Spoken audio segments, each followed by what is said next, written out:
Very happy evening friends. Seventh இங்கிலீஷ்ல நம்ம போன கிளாஸ் என்ன பார்த்துருந்தோம்? சின்பாத் மை ஃபர்ஸ்ட் வாயேஜ் இதை கம்ப்ளீட் பண்ணியிருந்தோம். அது மட்டும் இல்லாம புத்தகத்துல கேட்கப்பட்ட கேள்விகளுக்கு பதில் பார்த்துருந்தோம். So we need to see answers from C subdivision. C பிரிவுல இருந்து கேட்கப்பட்ட கேள்வியில இருந்து நம்ம பதில் பார்க்க வேண்டியதா இருக்கு. Before we proceed before we proceed with this will first see a motivational story.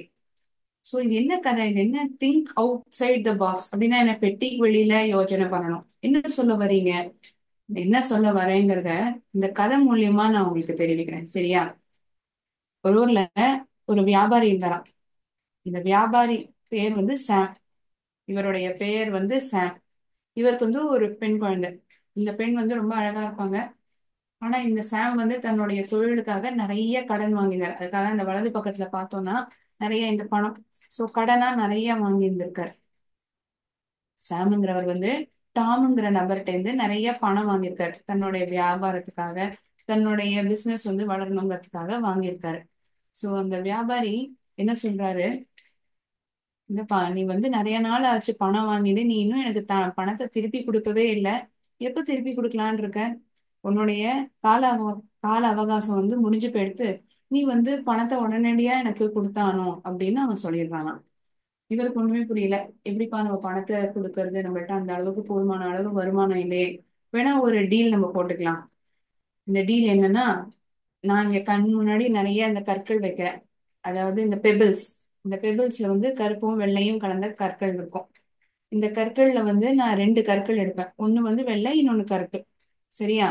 உன் பொண்ணு எதை சூஸ் பண்றாளோ அது பொறுத்து என்னுடைய நிபந்தனையானதை நான் தெரிவிக்கிறேன். ஒருவேளை உன் பொண்ணு வெள்ளை கலர் இந்த கல்லை சூஸ் பண்ணிட்டா அப்படின்னா, தேர்ந்தெடுத்துட்டா அப்படின்னா, உன் பொண்ணு நீ எனக்கு கல்யாணம் பண்ணி கொடுக்க வேண்டாம். அதே சமயத்துல உன் கடனையும் நான் நீ என்கிட்ட வாங்கின கடனையும் திருப்பி கொடுக்க வேண்டாம். ரெண்டுத்தையுமே நான் நீக்கிடுறேன். ஒருவேளை உன் பொண்ணு கருப்பு கலர் இந்த ஸ்டோனை சூஸ் பண்ணா அப்படின்னா என்ன ஆகும்? நீ கடன் வந்து எனக்கு திருப்பி கொடுக்க வேண்டாம், ஆனா நீ உன் பொண்ணை வந்து எனக்கு கல்யாணம் பண்ணி கொடுக்கணும் அப்படின்னு சொல்லிடுவாங்க. இவருக்கு வந்து என்ன பண்றதுன்னே புரியலையா.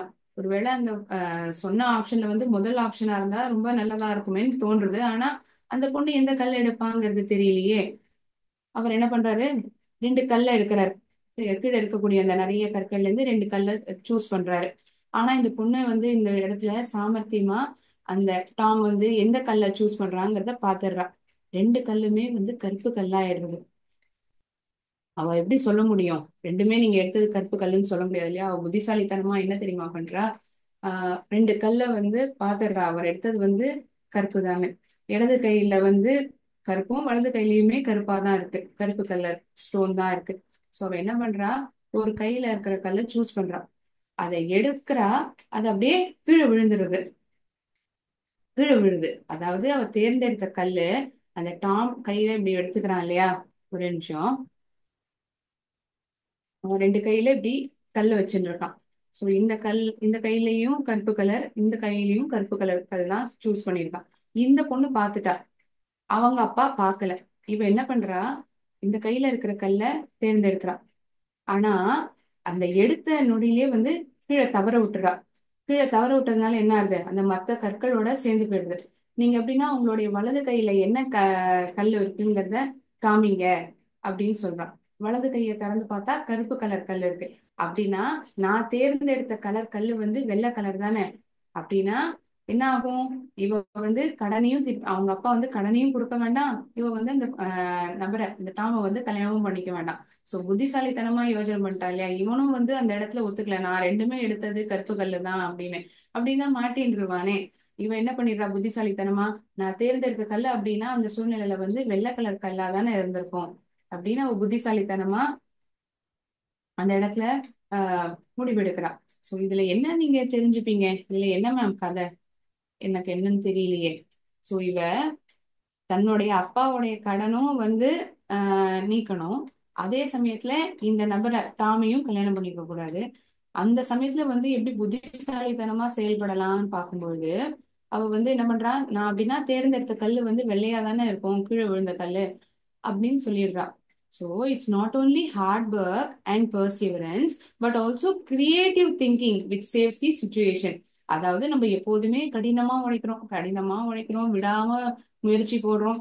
இது மட்டுமே நம்மள வந்து சக்சஸ்ஃபுல்லா ஆகுங்கிறது இல்ல. அந்த சூழ்நிலையில நம்ம எவ்வளவு புத்திசாலித்தனமா சாமர்த்தியமா சிந்திக்கிறோமோ அந்த சூழ்நிலையில நம்மள வந்து அது அந்த செயல் வந்து அந்த சுச்சுவேஷன்ல வந்து நம்மள காப்பாத்தும். சோ அதுதானே இவளுக்கும் நடந்திருக்கு. சோ அவ என்னதான் வந்து முயற்சி பண்ணாலும் சரி, என்ன பண்ணாலும் சரி, அந்த இடத்துல அவளால தப்பிக்க முடிஞ்சிருக்காது. ஏன்னா அவன் எடுத்த ரெண்டு கல்லுமே கருப்பு கலர் கல்லு தான்.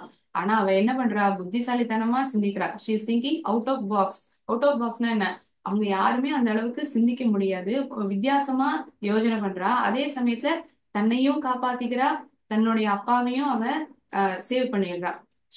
She's thinking out of the box, wherein she not only puts hard work, wherein it's not the hard work that plays an important role over here, but also creative thinking, which saves her situation. So, இந்த ஒரு நல்ல கதையோட நம்ம இன்னைக்கு கிளாஸ தொடர்ந்து பார்க்கலாம். So, you need to be having creative thinking as well. Apart from hard work and perseverance, which are always having. உங்களோட எப்போதுமே இந்த கடின உழைப்பும் விடாமுயற்சி இருக்கு. அதை தாண்டி ஒரு கற்பனையான சிந்தனையும் நம்ம வளர்த்துக்கணும். அந்த சூழ்நிலையில வந்து நம்ம எப்படி நம்மள நாமளே காப்பாத்திக்க முடியும், புத்திசாலித்தனமா யோசனை பண்றது இந்த பொண்ணுனுடைய கதையில இருந்து நம்ம பார்க்க முடியுது இல்லையா? Fine.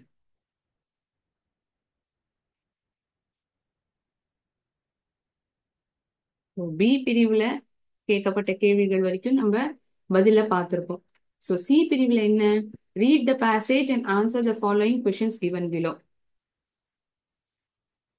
டெக்ஸ்ட் புக்ல பேஜ் நம்பர் 100, பேஜ் நம்பர் 100, நீங்க உங்களுடைய புத்தகத்துல பேஜ் நம்பர் 100 ஓபன் பண்ணிக்கலாம். I'll share the screen as well where it is exactly. So இந்த கதை முடிச்சோடனே நம்ம அடுத்த ப்ரோஸ் ஆரம்பிக்க போறோம். அந்த ப்ரோஸ் ஆரம்பிக்கிறதுக்கு முன்னாடி இன்ட்ரெஸ்டிங்கான விஷயங்கள் நிறைய நம்ம தெரிஞ்சுக்க போறோம். ஏரோப்ளேன் சம்பந்தமான விஷயங்கள் நம்ம தெரிஞ்சுக்க போறோம். So for that we'll see the answers quickly. அது என்னவா இருக்குங்கிற ஆர்வத்தோடயே நீங்க இருங்க. நம்ம அதுக்குள்ள இந்த பதில பார்த்துடலாம். Read the passage and answer the questions given below. One day when I was standing on the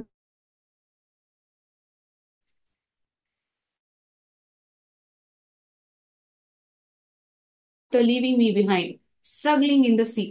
அந்த கடல்ல நான் போராடிட்டு இருக்கும் பொழுது அந்த கப்பல், அதே கப்பலை நான் வந்து பாக்குறேன். இது இந்த கதையில இருந்து எடுக்கப்பட்டதுதான். இந்த சின்பாத் மை ஃபர்ஸ்ட் வாயேஜ்ல இருந்து எடுக்கப்பட்டிருக்கிற ஒரு பேசேஜ் தான்.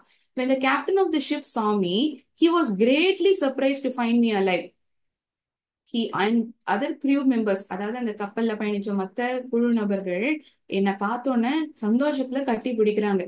Other crew members hugged me with happiness. The captain handed over my goods to me, which had been left on the ship. அந்த கேப்டன், அந்த கப்பலினுடைய கேப்டன் என்னுடைய பொருட்களை சாமான்களை என்கிட்ட கொடுத்துறாரு. which had been left on the ship, அந்த கப்பல்லே விடப்பட்டிருந்தது இல்லையா, இதெல்லாம் இந்தாப்பா உன் பொருள் தான் அப்படின்னு அவர் என்கிட்ட வந்து ஒப்படைக்கிறாரு. So like these questions will be asked in our final exams as well. ஒன்னு நம்மளுடைய பாடத்துல இருந்தே ஒரு பேசேஜ் எடுத்து அதுல இருந்து கேள்விகள் கேட்கப்படலாம். அப்படி இருந்தா உங்களுக்கு இன்னுமே சுலபமானது, it's be a cake walk. அப்படி இல்லைன்னா வேற ஏதாவது ஒரு ரேண்டமா பேசேஜ் கொடுத்துருப்பாங்க, அதுல இருந்து கேள்விகள் கேட்கப்பட்டிருக்கும். நம்ம ஒரு தடவைக்கு 2 தடவை படிச்சிட்டோம்னா கண்டிப்பா அதுல இருந்து பதில நம்மளால ஐடென்டிஃபை பண்ண முடியும். சரியா? Where was he standing, where was he standing, எங்க அவன் நின்று இருந்தான். Where was he standing, he was standing on the port, he was standing on the port. இதுதானே நம்ம பதிலா எழுதணும். So let me write it on the board.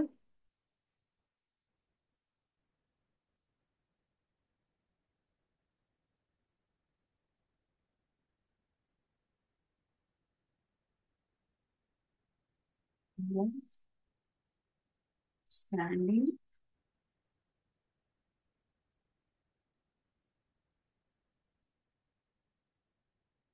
standing on the port. ரெண்டாவது கேள்வி, வாட் டிட் ஹி see, என்ன பாக்குறான். கப்பல் வந்து தன்னை நோக்கி வரத வந்து அவன் கவனிக்கிறான். He saw ship approaching.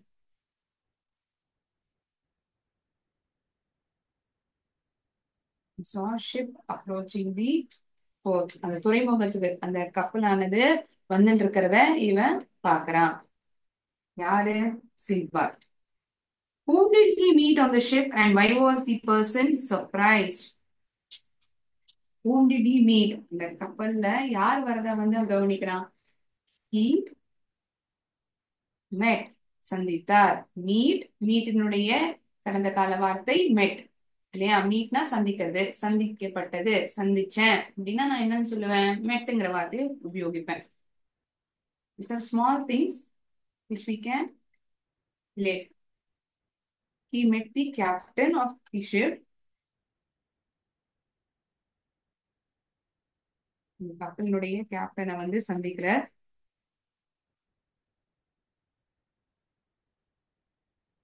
The person was surprised. ஏன் வந்து ரொம்ப ஆச்சரியத்தோட இருந்தார்? Person was surprised.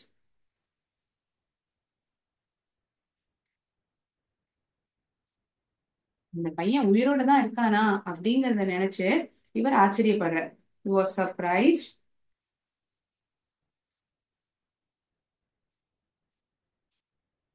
to find him alive. உயிரோட தான் இருக்கான் அப்படிங்கிற விஷயம் இவனை பார்த்து தெரிஞ்சோடனே ரொம்ப ஆச்சரியப்பட்டு போயிடுறாரு. இல்லையா?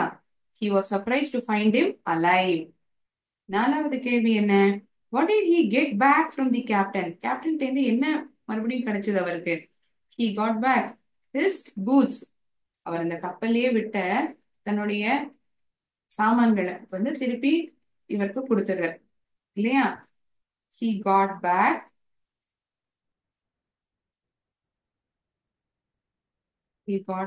his goods from the captain.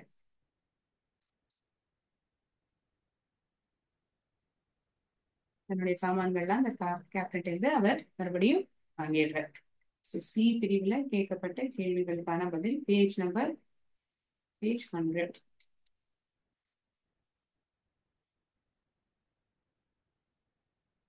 So I'll wait for a minute. You can make note of these answers.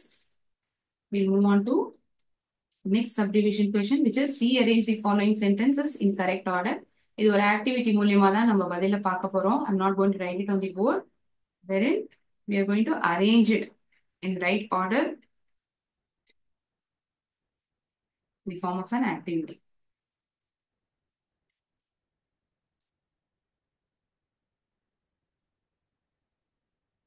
இந்த பதில்கள் எல்லாமே இந்த பேசேஜ்லயே இருக்கு. எதுவுமே சிந்திக்க வேண்டியதே இல்லை. We need to just identify where it is, what is the answer that we need to write is in the passage itself. சும்மா ஈஸியா 4 மார்க்ஸ் 5 மார்க்ஸ் வாங்கிடலாம் இந்த மாதிரி பேசேஜ் கொஸ்டின்ஸ் கேட்டாங்கன்னா. ஓகே, ஐடென்டிஃபை பண்ணிருக்கீங்கன்னு நினைக்கிறேன். ஐடென்டிஃபை பண்றது மட்டும் இல்லாம எழுதிருப்பீங்கன்னு நான் நம்புறேன். Okay,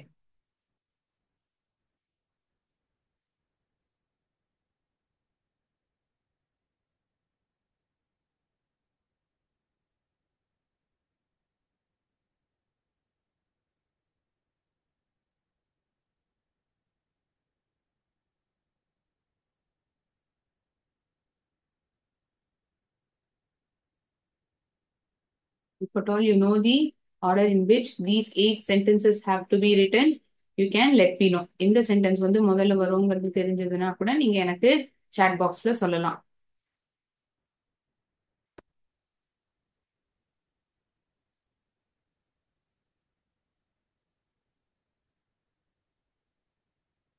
A group sailed from one country to another selling goods.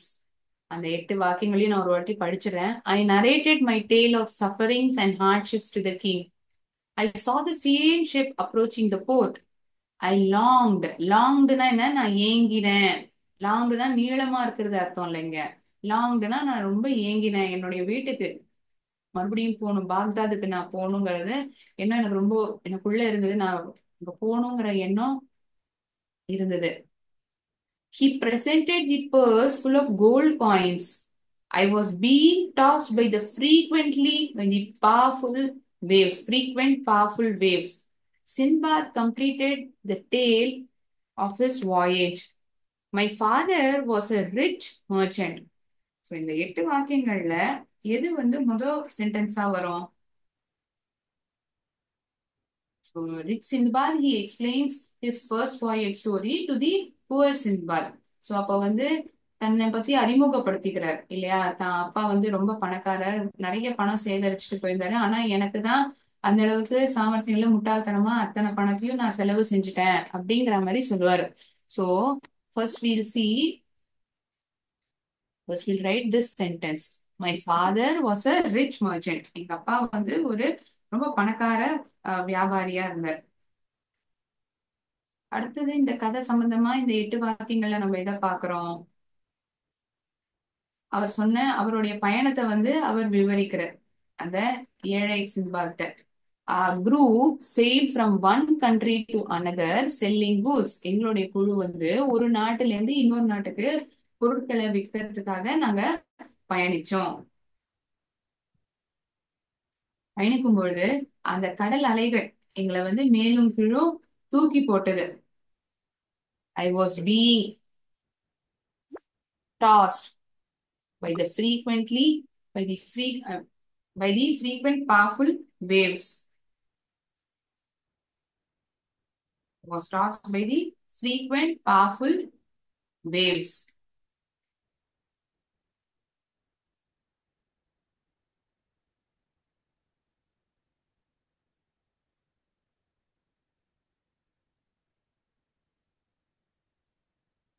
By the frequent powerful waves. Fourth sentence. ஏதாச்சும் சொல்ல முடியுமா? 4வது சென்டென்ஸ் எது வரும்னு? அதுக்கப்புறம் ஒரு வழியா ஒரு முன்பின் தெரியாத நபர் வந்து ஒரு குகைக்குள்ள அழைச்சின்னு போயிடுறாரு. அழைச்சின்னு போனோடனே இவர் என்ன பண்றாரு? அந்த ராஜாட்ட வந்து தன்னுடைய சோக கதைய வந்து சொல்றார். He explains his story to the king.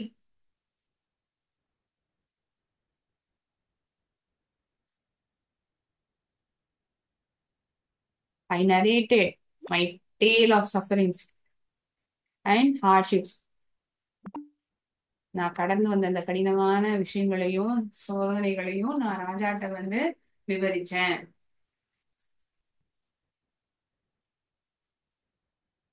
எப்படியாவது நான் என்னுடைய ஊருக்கு மறுபடியும் போயிடணும்னு நான் ரொம்ப விருப்பப்பட்டேன். I long to go back home. So இந்த ராஜாட்ட சொல்லும்போது நான் பாக்தாதுக்கு எப்படியாவது போயிடணும் அப்படின்னு அவர் சொல்றார் இல்லையா? he long back to go back to his city Baghdad. அங்கேயே வந்து அவர் வியாபாரம் எல்லாம் பண்றாரு, நிறைய பணம் சம்பாதிக்கிறார். கொஞ்ச நாள் கழிச்சு பார்த்தாக்க சில நாள் வந்து என்ன ஆகுது, ஒவ்வொரு கப்பலும் அந்த துறைமுகத்துக்கு வரும்பொழுது இந்த கப்பல் எங்கேருந்து வருது, பாக்தாத்ல இருந்து வருதான்லாம் விசாரிப்பாரு. ஆனா யாரும் அந்த ஊரை பத்தி அவங்க கேள்விப்பட்டிருக்கவே மாட்டாங்க. திடீர்னு ஒரு நாள் அவர் எந்த கப்பல்ல பயணிச்சாரோ அது வர்றத வந்து அவர் கவனிக்கிறார். ஐ saw the same ship approaching the port.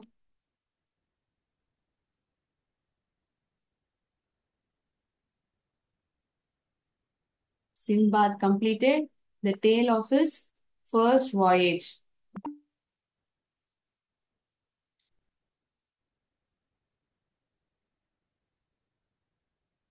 கடைசியா அந்த ஏழையான சின்பாத்ட்ட வந்து ஒரு பர்ஸ் ஃபுல்லா இருக்கக்கூடிய கோல்ட் காயின்ஸ வந்து கொடுத்துடுறார். கரெக்டா? Are these sentences in the right order? கரெக்டான வரிசையில இருக்கா? Check once again. I'll give you a minute time for you to cross check whether these 8 sentences are in order.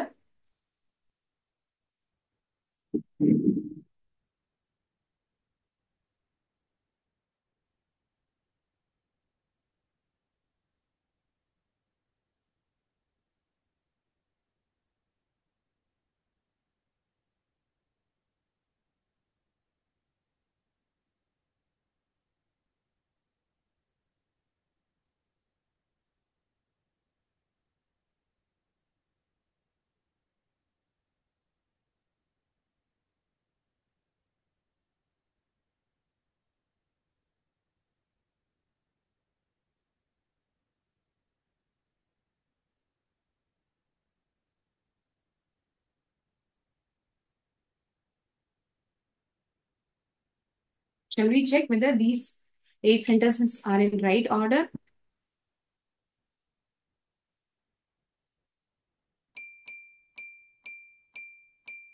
Perfect. கரெக்டா கண்டுபிடிச்சிட்டோம்.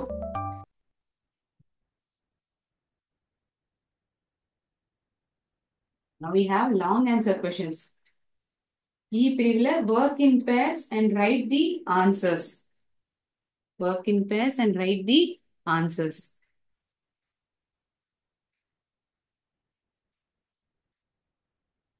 First question என்னவா இருக்கு? Describe the island that the ship's crew found. இந்த கப்பல்ல பயணிச்ச நபர்கள் சந்தித்த அந்த கப்பலை பத்தி அந்த அந்த தீவை பத்தி சொல்லுங்க, விவரிங்க அப்படின்னு கேட்கப்பட்டிருக்கு கேள்வி.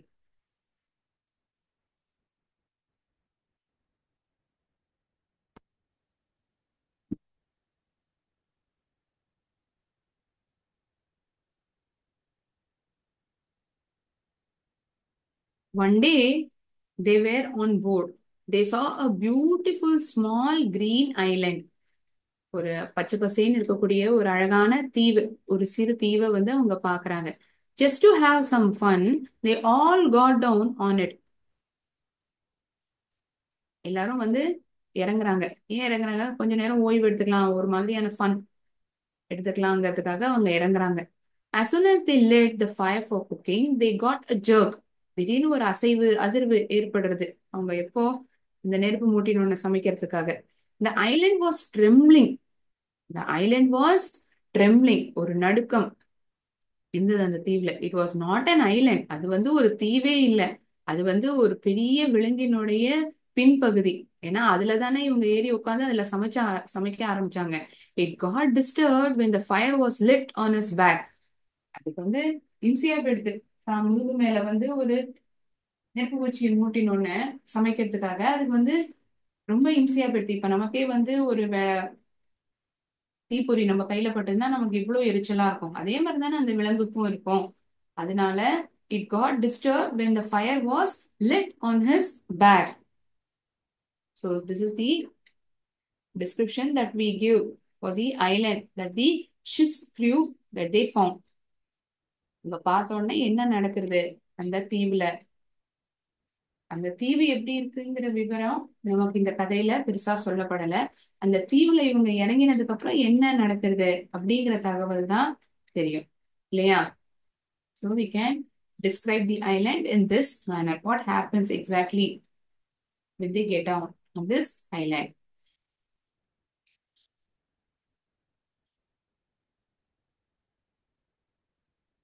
ஆன் போர்ட்னா அதுல ஏறி பயணிக்கிறாங்க, கப்பல்ல ஏறி பயணிச்சிருந்தாங்க. One day they were on board. அதுதான் அதுக்கான அர்த்தம். சரியா? Okay. I'll wait for a minute. நீ இந்த பதில எழுதிக்கலாம்.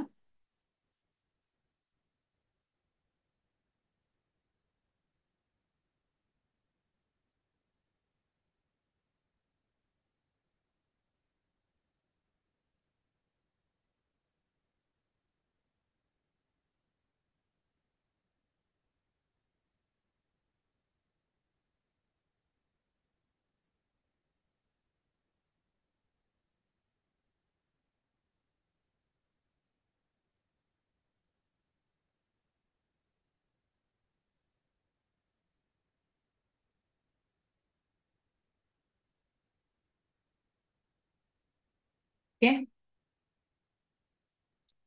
ஃபைன். எழுதிட்டு இருப்பீங்கன்னு நான் நம்புறேன். அடுத்த கேள்விக்கான பதில் பார்க்கலாம். Did Sinbad the porter enjoy his meeting with Sinbad the sailor? Why? அவங்க வந்து என்ஜாய் பண்ணனா இந்த சின்பாத் த sailor சந்திச்சதுக்கு அப்புறம் ஏன்? அதுக்கான பதில நம்ம எழுதணும். Yes, Sinbad the porter enjoyed his meeting with Sinbad the sailor. He was listening to the amazing tale of Sinbad with all wonder. அவர் சொல்ற கதையை வந்து அவ்வளோ ஆர்வமா சந்தோஷத்தோட ஒரு பிரமிப்போட ரொம்ப ஆர்வத்தோட கேட்கிறாரு. The rich Sinbad bade him goodbye and asked him to come the next day to hear the tale of his new voyage. அன்னின முதல் வாயேஜ்ல நடந்த அந்த முதல் பயணம் கதைய வந்து இவர் தெரிவிச்சு முடிச்சோன்னே, நீ வா அடுத்த நாளும் வா, நான் அடுத்தடுத்த பயணங்களுடைய கதையெல்லாம் நான் உன்கிட்ட வந்து தெரிவிக்கிறேன் அப்படின்னு சொல்லும் பொழுது என்ன ஆகுது? he presented him a purse full of gold coins. கிளம்புறதுக்கு முன்னாடி ஒரு பர்ஸ் நிறைய கோல்ட் காயினை கொடுக்குறாரு அன்பளிப்பா. the unexpected riches overjoyed சின்பாத். இது எதிர்பார்க்கவே இல்லை இல்லையா இந்த சின்பாத்தை போட்டு. அவன் ரொம்ப ஆச்சரியத்தை ஏற்படுத்துறது. எதிர்பாராத ஒரு சந்தோஷம். and he was overjoyed. he thanked him and went home. நன்றி தெரிவிக்கிறது மட்டும் இல்லாம அப்புறம் வீட்டுக்கு போயிடுறாரு. அதுக்கப்புறம் மறுபடியும் அடுத்த நாள் வராரா, இந்த கதையெல்லாம் நமக்கு தெரியாது. what happened exactly in the first voyage, how he responded is being told in this story. Okay, இந்த பதில் எஸ், ஆமா, சின்பாத் என்ஜாய் பண்ணார் தன்னுடைய முதல் பயணம். சின்பாதோடைய செயலரோட அவர் மேற்கொண்ட இந்த உரையாடல் அவருக்கு சந்தோஷத்தை கொடுத்தது. ஏங்கிறத நம்ம இங்கே விவரிச்சிருக்கோம். he was listening to the amazing tale of Sinbad with all wonder.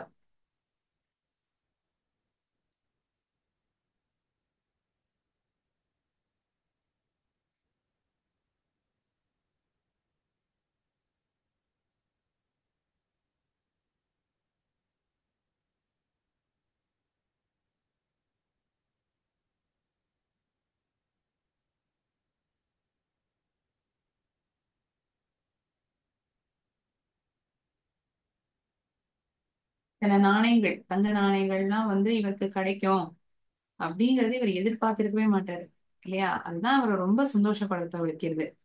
So கிளம்புறதுக்கு முன்னாடி நன்றியை தெரிவிச்சுட்டு அவர் கிளம்பி போறாரு வீட்டுக்கு. சோ இந்த பிரிவுல கேட்கப்பட்ட இந்த 2 கேள்விகளோட இந்த கதையானது முடிவுக்கு வருது. சோ எக்ஸாம் பாயிண்ட் ஆஃப் வியூல இருந்து பார்த்தோம்னா நமக்கு இந்த கொஹரண்ட் ஆர்டர் கொஸ்டின்ஸ், அதாவது இந்த வரிசைப்படுத்தி எழுதக்கூடிய இந்த கேள்வி வரும். இல்லாட்டி இந்த பேசேஜ் மாதிரி கொடுத்து கேட்பாங்க.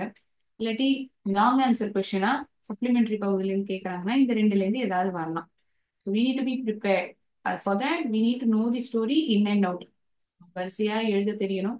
எந்த சுச்சுவேஷன்ல என்ன நடந்தது, இந்த நிகழ்வுகள் நமக்கு கரெக்டா தெரிஞ்சிருக்கணும். தெரிஞ்சா மேக்ஸிமம் இந்த கதையில இருந்து 5 மார்க் கொஸ்டின்ஸ், 5 மார்க் கேள்வி வரும். So will be able to answer it perfectly.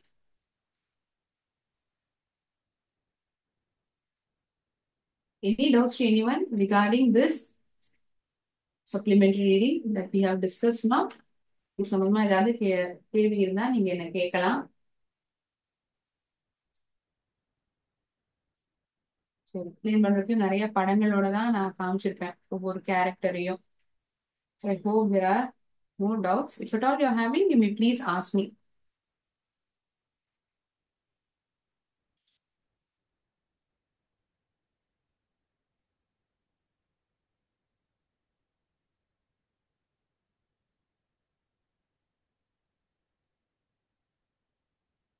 Okay, fine.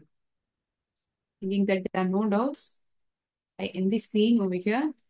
இப்போ நான் அடுத்தது என்ன பண்ண போறேன்னா, நமக்கு யூனிட் 2ல கொடுக்கப்பட்டிருக்கிற prose story of self sacrifice and bravery, நீர்ஜாவினுடைய கதை. அதாவது அவங்க எவ்வளவு புத்திசாலித்தனமாகவும் சாமர்த்தியமாகவும் அந்த சூழ்நிலையில முடிவெடுத்தாங்க, காப்பாத்தினாங்க அந்த ஏரோப்ளேன்ல அப்படிங்கறத கதையை தான் நம்ம பார்க்க போறோம். அதுக்கு முன்னாடி நம்ம எல்லாரும் இந்த ஏரோப்ளேன்ல பயணிக்கணுங்கிற ஆசை எல்லாருக்குமே இருக்கும் இல்லையா? இந்த ஏரோப்ளேன் சம்பந்தமான சில விஷயங்கள் நம்ம எல்லாருக்கும் எந்த அளவுக்கு தெரிஞ்சிருக்கு, அதுல பயணிக்கக்கூடிய நபர்கள் அவங்களுக்கு எல்லாம் என்ன பேர் அப்படிங்கறத முதல்ல நம்ம தெரிஞ்சுக்கலாமா? அதுக்கப்புறம் நம்ம இந்த கதைக்கு போலாம். ஓகே,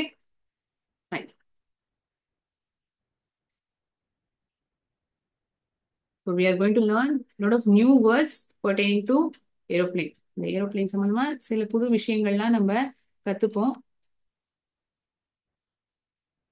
ஸோ அதுல இருக்கக்கூடிய பார்ட்ஸை கூட நம்ம தெரிஞ்சுக்கலாம். ஓட்டக்கூடிய நபர்,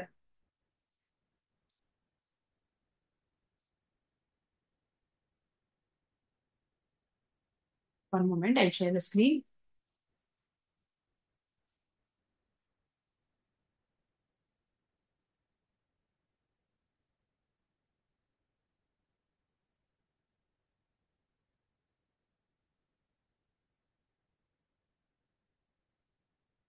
இதெல்லாம் காம்போனன்ட்ஸை பார்த்தலாம். அதுக்கப்புறம் ஏரோப்ளேன்ல இருக்கக்கூடிய நபர்கள் நபர்கள்னா யாரு? நம்ம தானே பயணிக்க போறோம். இதுல என்ன மேம் சொல்ல வரீங்க?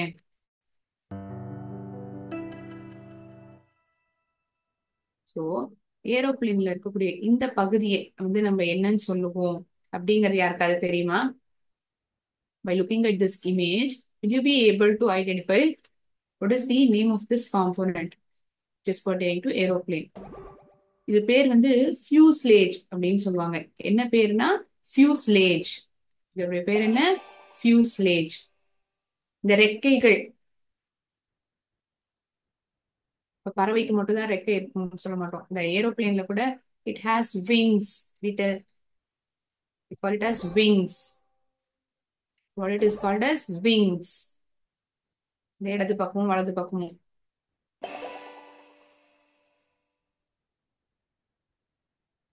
அந்த ஏரோப்ளேனுடைய முழு இதையும் பார்த்தோம்னா இந்த பக்கத்துலயும் அந்த பக்கத்துலயும் இருக்கக்கூடிய ரெக்கைகள்னு சொல்லுவோம். இந்த பின்பகுதியில இருக்கக்கூடிய விஷயம் which is in white and red color, what do we call it as? We call it as tail. இதுக்கு என்ன பேர் சொல்லுவோம்னா வால். வால் தான் tail of the aeroplane. Tail. Okay. Fuselage, wings, tail. So இந்த பைலட் வந்து உட்காந்து ஓட்டுவாங்க இல்லையா, அந்த இடத்துக்கு பேர் என்ன? What is that place called as where they have been placed? It's been called as cockpit. இதுக்கான பேர் என்ன? cockpit. இந்த கதையில நம்ம இந்த வார்த்தையை வந்து பார்ப்போம். Story of self sacrifice and பிரேவரிங்கிற ப்ரோஸ்ல we'll come across this word cockpit. This is how the cockpit will look like. இங்க பாத்தீங்கன்னா இந்த பைலட் வந்து உட்கார்ந்து இருக்காங்க. She is being placed in this cockpit. Okay, it's called as cockpit. இது என்ன? What it is called as? இந்த இமேஜ பார்த்தோம்னா நமக்கு என்னன்னு தோன்றுது? This is called as engine. இதுதான் ஏரோப்ளேனுடைய என்ஜின் பகுதி. This is called as engine of the aeroplane. Okay.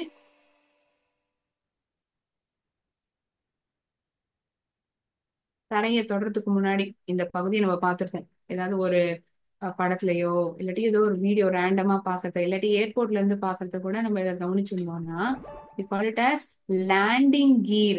இது பேரு landing gear. இதோட பேர் தான் landing gear. ஓகே.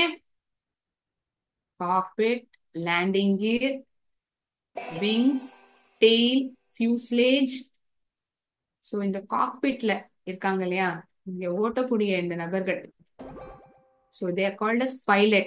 Pilotனா யாரு? A person who controls the flight of an aircraft. அந்த ஏர்கிராஃப்ட் ஆனது, ஏரோப்ளேன் ஆனது எப்படி போகணும், எந்த ஊருக்கு போகணும், இது வந்து அவங்களுக்கு தானே தெரியும். இந்த ஓட்டும் நபர் pilot. A person who controls the flight of an aircraft. எப்படி போகணும், அந்த எப்படி பயணிக்கணுங்கிறத தீர்மானிக்கிறதே இந்த பைலட் தான் இல்லையா? So he is called as pilot. They would be placed in this cockpit. காக்பிட்ங்கிற இடத்துல தான் அவங்க இருப்பாங்க, தான் ஓட்டுவாங்க. ஸோ நம்மளுடைய தேவைகள்லாம் என்ன? நீங்க இந்த இடத்துல கம்ஃபர்டபுளா இருக்கீங்களா? உங்களுடைய சீட் என்ன? உங்களுக்கு என்ன சாப்பாடு வேணும்? இதை வந்து நம்மள ஹேண்டில் பண்ணுவாங்க. நமக்கு ஏதாவது ஒரு இஷ்யூ இருந்ததுன்னா அவங்கள்ட்ட சொல்லலாம். they'll ensure that it gets done. will be provided those things. they are called as flight attendant. இல்லாட்டி ஏர் ஹோஸ்டஸ் நம்ம சொல்லுவோம் இல்லையா சாதாரணமா. flight attendant, a member of cabin crew who serves passengers food and drink. மற்ற தேவைப்படுற இந்த உணவு, நீர் இல்லாட்டி ஜூஸ் அந்த மாதிரி கொடுக்கக்கூடிய நபர்கள், அவங்கள வந்து ஃபிளைட் அட்டெண்டன்ட் அப்படின்னு சொல்லுவோம். என்னன்னு சொல்லுவோம்? Flight attendant. FLIGHT ATTENDANT. Flight attendant. இவர் யாரு? Can someone guess who is this person? Is no other than I'm sorry, flight engineer. A person who is responsible for the engines and electrical system of plane. அந்த ஏரோப்ளேன்ல இருக்கக்கூடிய இந்த இன்ஜினுக்கும் electrical system, அதுக்கு வந்து பொறுப்பானவர் தான் இந்த flight engineer. அது வந்து எப்படி செயல்படுறது, அதுல ஏதாவது ஒரு சின்ன இஷ்யூ இருந்தாலும் இவர் தான் அதை சரி செய்வார். So is called as flight engineer. Flight engineer, person responsible for engines. இந்த என்ஜின்லாம் சரி செய்யறதா இருக்கணும், ஒழுங்கா ஃபங்க்ஷனா இருக்கான்னு செக் பண்றதுக்கான நபர் தான் இவர். சோ இந்த பெட்டிகள்லாம் ஒரு போடுவாங்க இல்லையா, நம்மளுடைய பெட்டி எதெல்லாம் எதுங்கிறத நம்ம ஐடென்டிஃபை பண்ணும். there will be a person allocated to it. So that person is called as sky cap. அந்த நபருக்கு வந்து என்னன்னு கூப்பிடுவோம்னா sky cap, a person who helps passengers with their bags at an airport. ஏர்போர்ட்ல நமக்கு வந்து உதவி செய்வாங்க. எது நம்மளுடைய பெட்டிங்கிறத ஐடென்டிஃபை பண்றது, ஏன்னா எல்லாருக்குமே கிட்டத்தட்ட ஒரே மாதிரிதான் இருக்கும். இந்த ஏர்போர்ட்ல இருக்கக்கூடிய பேகேஜஸ் பார்த்தோம்னா ஒரே மாதிரிதான் இருக்கும். இவர் வந்து நமக்கு உதவி செய்வார், உங்களுடைய பேகேஜ் இதுதானா அப்படிங்கிறது. ஏன்னா அதுல அந்த ஒரு ஸ்டிக்கர் ஒட்டியிருப்பாங்க, எந்த ஊர்ல இருந்து எந்த ஊருக்கு வருது, இவங்க எந்த ஃபிளைட் வந்து எங்க மாறினாங்க, இந்த தகவல்கள்லாம் அதுல எழுதப்பட்டிருக்கும் இந்த பேகேஜ்ல. Sky marshal. ஸ்கை மார்ஷல் யார் இவரு? a guard who ensures passenger safety on flights. பாதுகாப்பா தான் இருக்காங்களா அந்த ஏரோப்ளேன்ல பயணிக்கக்கூடிய நபர்கள், பாதுகாப்பா தான் இருக்காங்களான்னு இவர் செக் பண்ணுவார். He's called as sky marshal. Sky cap, sky marshal, flight attendant, pilot. We have come across these many personalities whom we see in an aeroplane. So fuselage, wings என்னெல்லாம் பார்த்துருக்கோம்? fuselage, wings, tail, இந்த ரெக்கை பகுதி, அதுக்கப்புறம் cockpit, அங்கதான் உட்காந்து இந்த pilot வண்டி ஓட்டுவாங்க, இந்த ஏரோப்ளேனை ஓட்டுவாங்க. Engine, landing gear, people associated with aeroplane, pilot, flight attendant, flight engineer, sky cap, sky marshal. So these many new terminologies we have understood by looking into this activity. So in the கிளாஸ்ல, இந்த செஷன்ல நம்ம நிறைய terminologies pertaining to aeroplane பார்த்து தெரிஞ்சுட்டு இருக்கோம் இல்லையா? So அடுத்த class வந்து நம்ம இந்த ரோஸான a story of self-sacrifice and bravery, which is pertaining to be an aeroplane, a travel in aeroplane, which is getting hijacked, கடத்தப்படுறது தீவிரவாதிகளால. ஸோ அந்த கதையை தான் நம்ம பார்க்க போறோம். அதுல இருக்கக்கூடிய ஒரு துணிச்சலான பெண் நீர்ஜா சோப்ரா, அவங்க எப்படி வந்து மற்ற பயணிகளை வந்து காப்பாத்துறாங்க அப்படிங்கறதா அந்த கதையே. So it's going to be an interesting story. Okay.